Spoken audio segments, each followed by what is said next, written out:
स्वागत है आपके टीचर सरकारी जॉब अलर्ट में। जैसे कि दोस्तों आपको पता है कि प्रेजेंट टाइम में आपका देखिए रेलवे की ओर से बहुत सारी वैकेंसी आई हैं अलग अलग डिपार्टमेंट की, जैसे कि आपकी एलपी की है और टेक्नीशियन की है, जेई की है, ठीक है, और एनटीपीसी वगैरह की, नॉन टेक्निकल जो होते हैं, ठीक है, क्लर्क वगैरह, उनकी सबकी वैकेंसी आई है।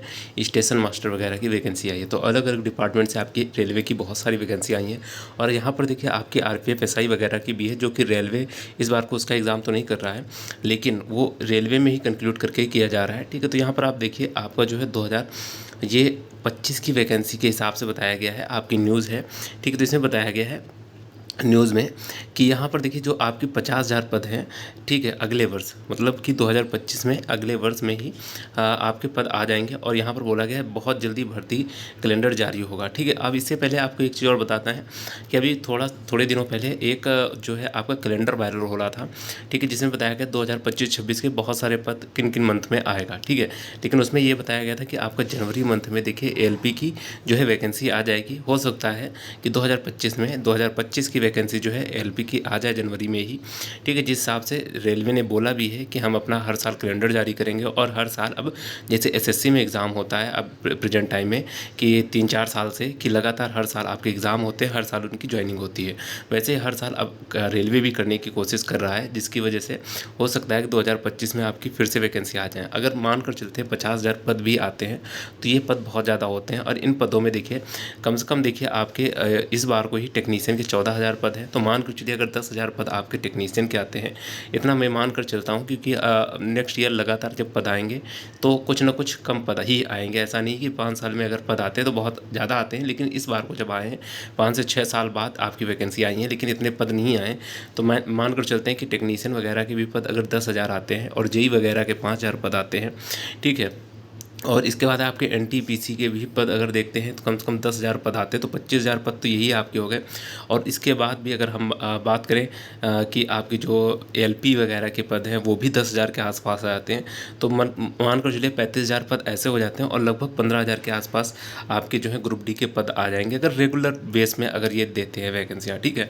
अगर हमेशा की तरह ही अगर देते हैं 5-6 साल के अंतर में देते हैं तो फिर हो सकता है आपका ग्रुप डी वगैरह के 50 से 60,000 पद आए। लेकिन अगर हमेशा की तरह देंगे तो 50 से 60,000। अगर ये रेगुलरिटी लाते हैं कि हमें हर साल वैकेंसी निकालनी है और हर साल हमको ज्वाइनिंग देना है बच्चों को, तो कम से कम आप मान कर चल सकते हैं कि 15 से 20,000 के आसपास ग्रुप डी में आपके पद आएंगे, ठीक है। और एलपी वगैरह में भी 5 से 10,000 पद होंगे। तो कुल मिलाकर आप ये मान सकते हैं रेलवे की ओर से हर साल अगर 50,000 पद दिए जाते हैं तो भी अच्छी खबर है, ठीक है, क्योंकि हर साल अगर 50,000 पद भी होते हैं तो 5 साल में आपके 2.5 लाख पदों में वैकेंसियाँ आएंगी, ठीक है, 5 सालों में, जो कि अभी तक फिलहाल हो रहा था। तो आपने देखा है 2018 वगैरह में आई थी वैकेंसी और उसके बाद 2019 वगैरह में आई थी, यही सब एक ग्रुप डी की थी। और 2018 में ग्रुप डी की आई थी, 2019 में भी आई थी, और आपकी एलपी वगैरह की वैकेंसी आई थी 2018-19 के आसपास। उसके बाद से अब डायरेक्टली आ रही है। तो मानकर चल सकते हैं कि उस समय भी आपके कम से कम सारी वैकेंसियाँ मिला दी जाए तो लगभग 2 लाख के आसपास वैकेंसियाँ उस समय भी थी, ठीक है। तो अब ऐसा अगर मान कर चलें तो इस बार को भी अगर हमेशा हर साल आएगा तो भी आप मान कर चल सकते हैं 40 से 50,000 पद आएंगे, जो कि अच्छे खासे पद हैं। तो आप लोगों को ज़्यादा इंतजार नहीं करना पड़ेगा, ठीक है। जैसे कि जिन्होंने 2018-19 में अच्छे से रेलवे की तैयारी की थी, किसी कारणवश नहीं हुआ था, तो उनको 5 से 6 साल वेट करना पड़ा और उनकी तैयारी ख़राब हो गई। लेकिन अगर डेली अक्सर आते रहेंगे, जैसे वैकेंसी आ रही हैं हर साल आती रहेंगी, तो आपको एक बार तैयारी करेंगे तो उनका केवल रिवीजन करते रहेंगे तो आपको वैकेंसियाँ मिलती रहेंगी। क्योंकि अभी आपको पता ही होगा कि अभी फ़िलहाल आपका नवंबर और दिसंबर में 4 वैकेंसियाँ जो हैं 4 अलग अलग डिपार्टमेंट के एग्ज़ाम होने हैं। एलपी का होना है, ठीक है, रेलवे जेई का होना है और एनटीपीसी का भी होना है, ठीक है, एनटीपीसी नहीं आरपीएफ एसआई का होना है, और आपका जो है साथ में ही टेक्नीशियन का भी होना है ग्रेड 1 और ग्रेड 3 का, ठीक है। तो यहाँ पर देखिए 4 पेपर केवल 2 मंथ के अंदर ही निपटा देंगे। 25 तारीख से स्टार्ट होगा और 25 तारीख से स्टार्ट होकर के दिसंबर के लास्ट तक हो जाएगा। मतलब एक तरह से मान सकते हैं 1 मंथ में आपके सारे के सारे एग्ज़ाम हो जाएंगे। तो ये पक्का है 100% है कि टीसीएस ही आपका देखिए यहाँ पर एग्ज़ाम जो है कंडक्ट करवाएगी, क्योंकि इतनी कैपेसिटी इतने जल्दी एग्ज़ाम करवाने की कैपेसिटी केवल टीसीएस के पास ही है, क्योंकि बहुत बड़ी संस्था है, ठीक है, टाटा ग्रुप की।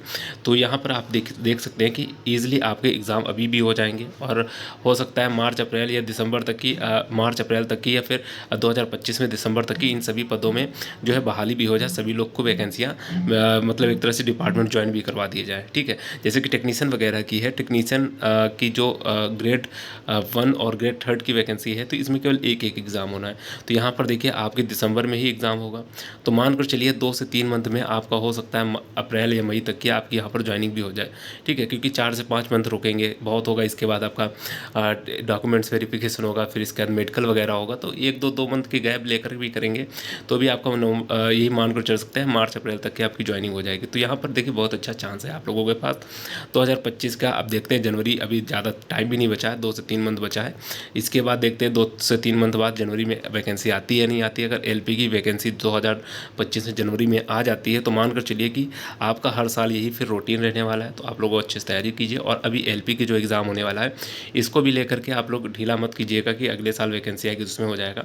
आप लोग तैयारी कीजिए, ईजिली इसमें भी हो जाएगा, क्योंकि देखिए एलपी का जो कट ऑफ होता है बहुत कम जाता है। यहाँ पर कोई भी बहुत ज़्यादा ब्रिलियंट बच्चा नहीं जाता है, यहाँ पर एवरेज बच्चा ही जाता है। ठीक है, यहाँ पर क्योंकि 3 एग्ज़ाम होते हैं, ठीक है, तो यहाँ पर बच्चे बहुत अधिक मात्रा में ले जाते हैं। 15 गुना बच्चा CBT 1 में क्वालिफाई करवाया जाएगा। ठीक है, और वैकेंसियाँ इतनी ज़्यादा होती नहीं है, सभी ITI डिप्लोमा या फिर बीटेक किए हुए, पॉलिटेक्निक किए हुए वाले बच्चे होते हैं, टेक्निकल बच्चे होते हैं जिनका नॉन टेक थोड़ा सा वीक होता है, जिसकी वजह से स्कोर नहीं कर पाते ये लोग ज़्यादा अच्छे से। ठीक है, तो मान सकते हैं कि आपका अगर आउट ऑफ 100 की बात करें कि 100 नंबर, वैसे तो 75 नंबर का ही एग्ज़ाम होता है, लेकिन इसको हम लोग नॉर्मलाइज करके देखते हैं, तो अगर देखें तो आउट ऑफ 100 के हिसाब से देखा जाए तो आप बहुत ईजिली 40 नंबर तक की लाते हैं। तो बहुत सारे जोनों में ऐसे ही हो जाएगा। पिछली बार कभी आप देखेंगे तो बहुत सारे बच्चे ऐसे थे जो केवल कैटेगरी वाइज केवल जो कटअप क्वालिफाई करने वाली क्राइटेरिया था उसको क्वालिफाई करके CBT 1 पास किया था। तो आप लोग तैयारी करते रहिए और चैनल में नए हैं तो चैनल को सब्सक्राइब कीजिए। फिर मिलते हैं नेक्स्ट वीडियो में। धन्यवाद दोस्तों।